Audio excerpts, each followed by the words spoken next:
Usually hindi ako nagbabasa ng speech. But since I have nagpatong yung appointments ko, I was late. I would just like to pay the tribute to you guys sa event na napanalunan ninyo.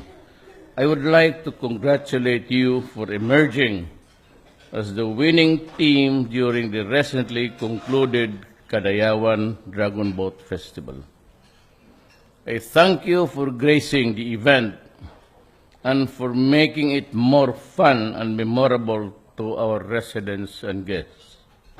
Lalo na ako kasi taga Davao. For sure, hundreds of Dragon Boat enthusiasts really enjoyed watching the competition. I hope next year, God willing, you will once again join us in celebrating the Kadayawan. Filipinos are indeed lovers of sports. We have borne witness to how it unified our country, our people, for so many times, even amidst the adversity and differences. Dragon Boat, like basketball and boxing, also deserves to strengthen our solidarity. I hope that the Dragon Boat team of the Philippine Air Force will continue to promote harmony, cooperation, and determination among our citizens.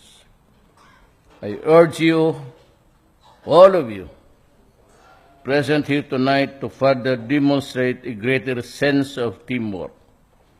We need to work closely together now, especially as we continue to surmount the waves and paddle our way towards eliminating the problems in our country in the fields of illegal drugs, corruption, and terrorism.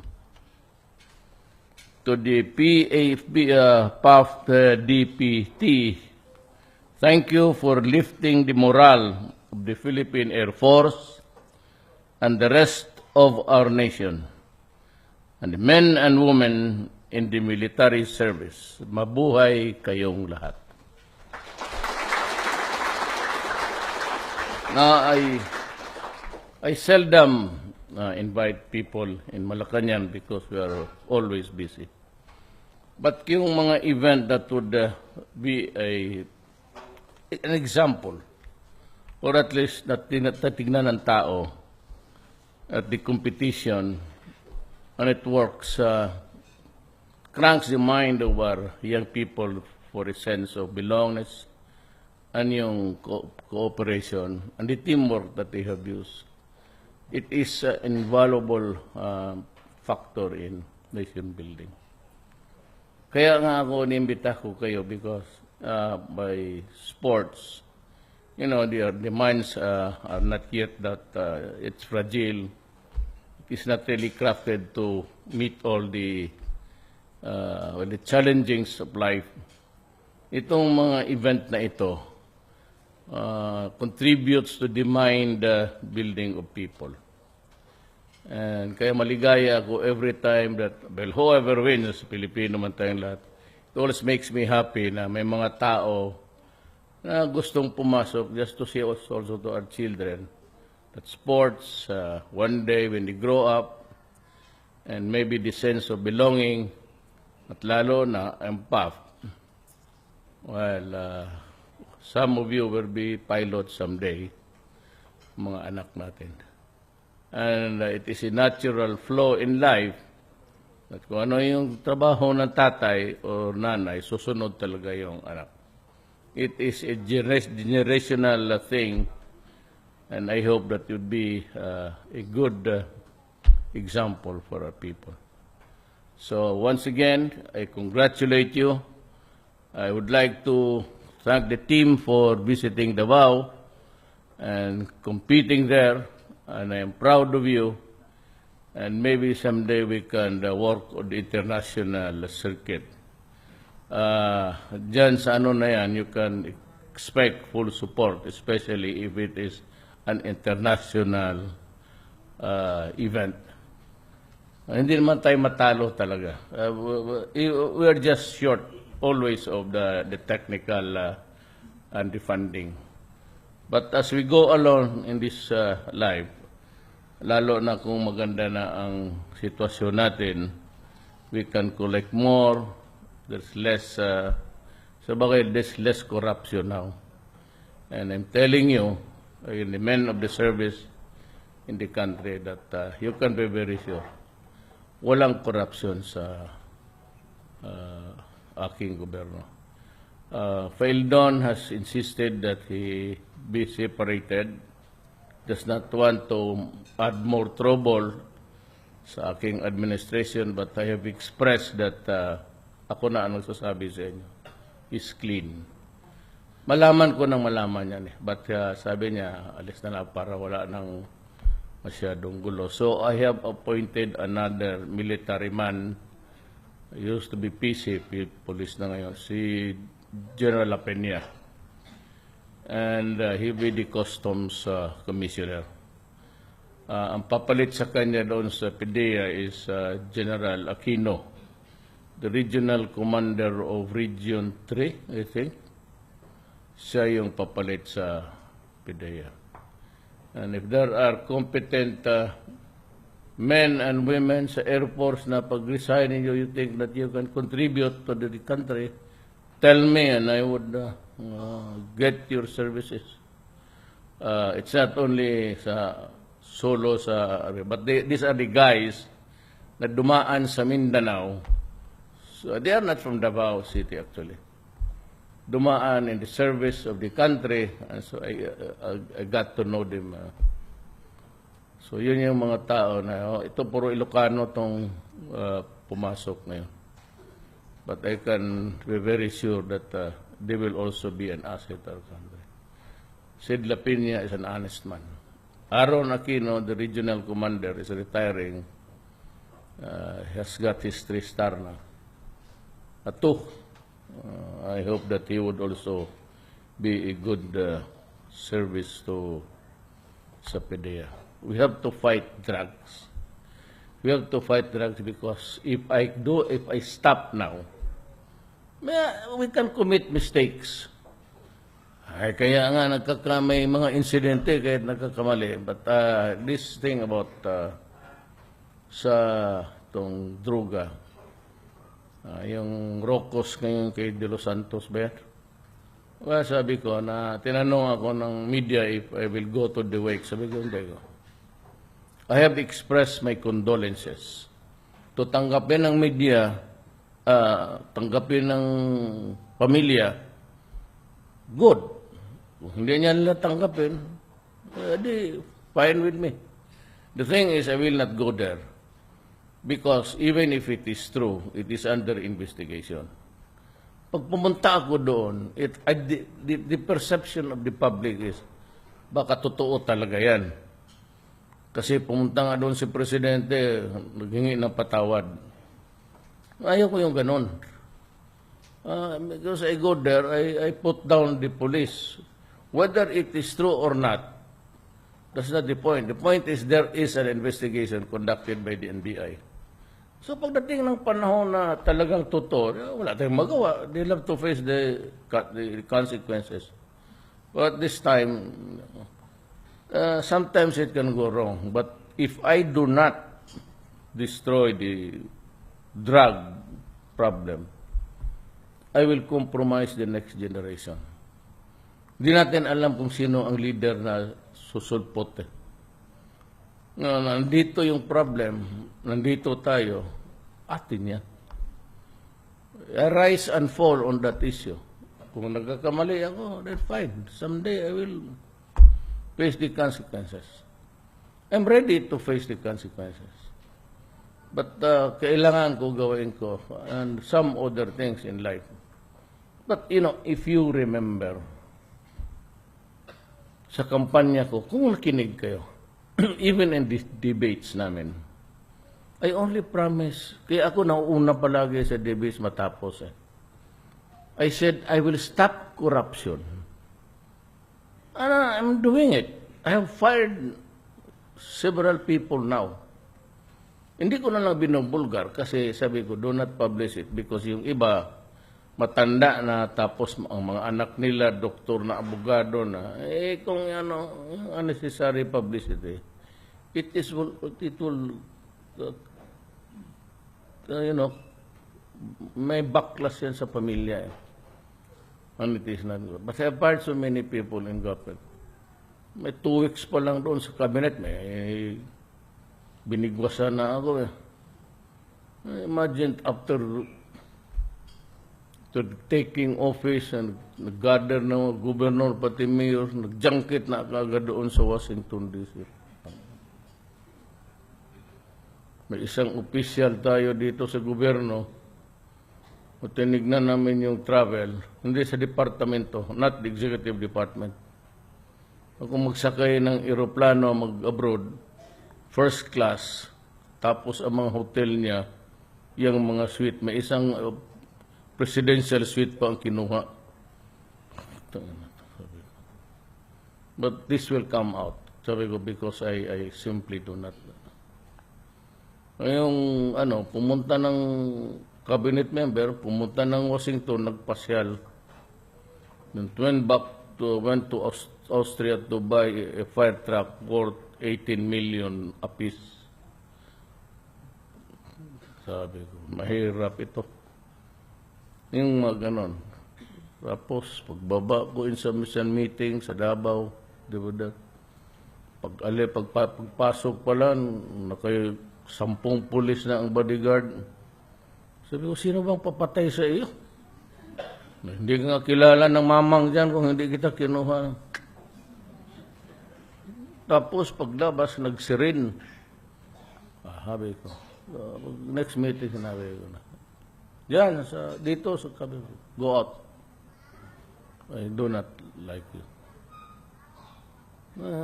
Ako ka-mayor ko, I was once a congressman, and I never use yung utso. Itong gobyerno na ito, wala kang makitang sais. Binawal ko talaga sa kanila. Ay, yung mga senador, congressman 7, congressman 8. Ang cabinet members is 6. Wala na, hindi mo makita yan. Sabi ko, nobody uses it. Korne na lang makita mo, kala mo na. Tapos lalo na magsirin ka pa, hindi na tayo magkaintindihan niya. Ako mayor ako, never, except yung may sunog, pupunta ako. Gaya nung pagputok ng airport sa Davao, which I can remember I used the siren all the way. Kasi yung nandoon pa, it was going on.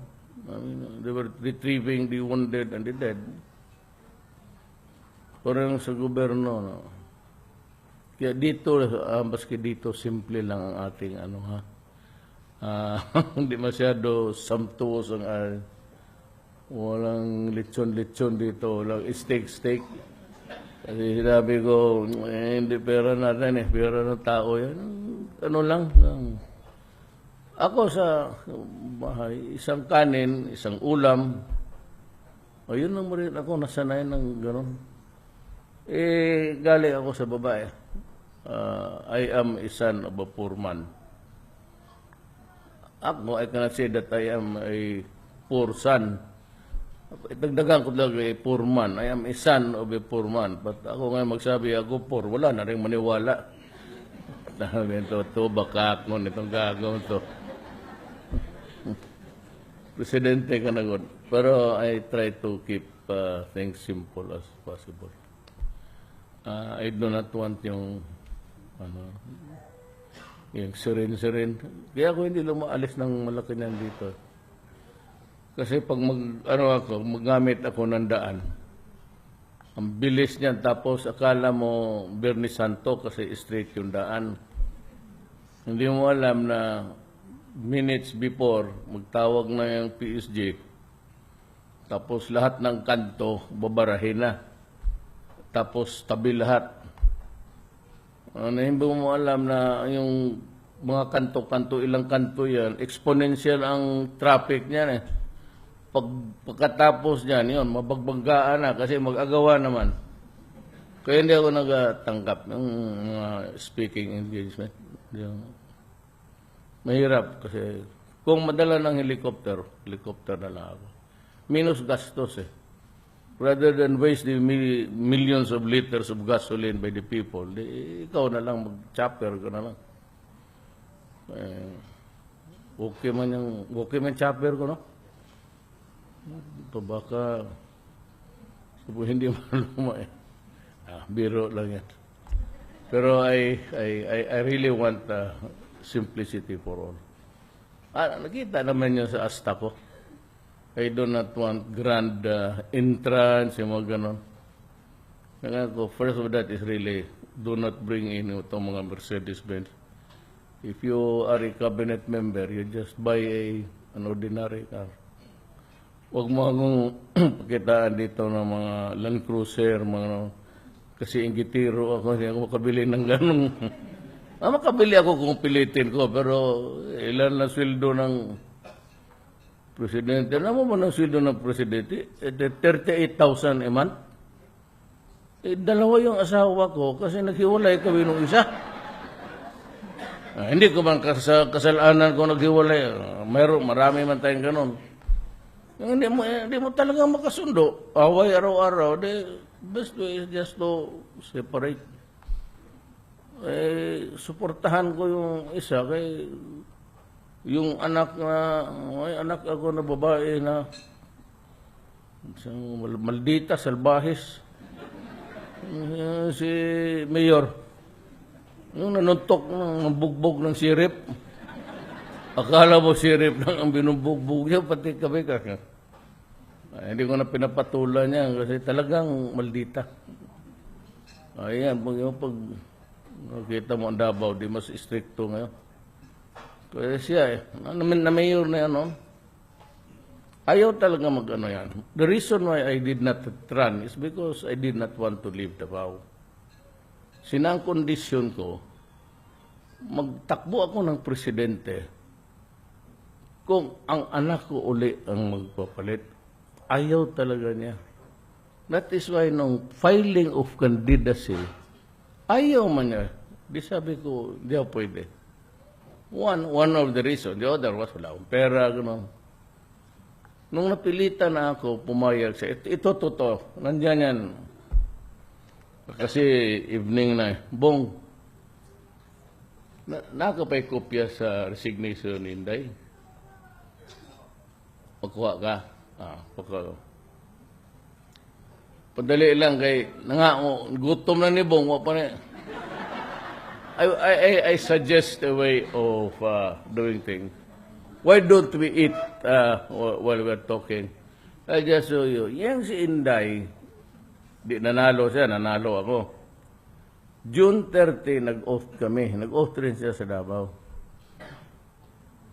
Kasi pinilit ko, akala ba ninyo na July 1, nagpadala ng letter na of resignation dito? Dito. Putang ina talaga ito si Inday. I do not think that the brother is ready for that. Kita mo yung ito naman kasi yan si Pulong. Ganito istorya niya. Ano ko na dinadawit nila. 18 years old yan. Nagtanan ng Muslim na Moro na ang tatay Tausog, ang nanay Maranao. Ang negosyo, alam mo naman, kayo na-assign sa ukay-ukay pati yung jars. He had to work for his in-laws kasi 18 years old lang yung nagtanan. Kaya ang sakit sa loob. Kanyang asawa, 24 years old. 18 na yan si Pulong nagtanan na wala sa buhay namin. Kaya nagtrabaho yan sa pantalan, magkarga ng ukay-ukay. Yung Muslim na marami maya sa pantalan. Ukay-ukay pati jars. Ngayon ang gusto na, kaya di masyado maganda. Puro yun na yan si Inday. iwan ko 1 July. Kakaot lang namin June 30. His Excellency Rodrigo Roa Duterte, President, Republic of the Philippines, Office of the President, Malacañan Palace, Manila. Dear Mr. President, I hereby tender my irrevocable resignation as Mayor of the City of Davao, effective immediately. I cannot devote my full commitment to do my work, and I am unable to discharge the function of the office for personal and health reasons.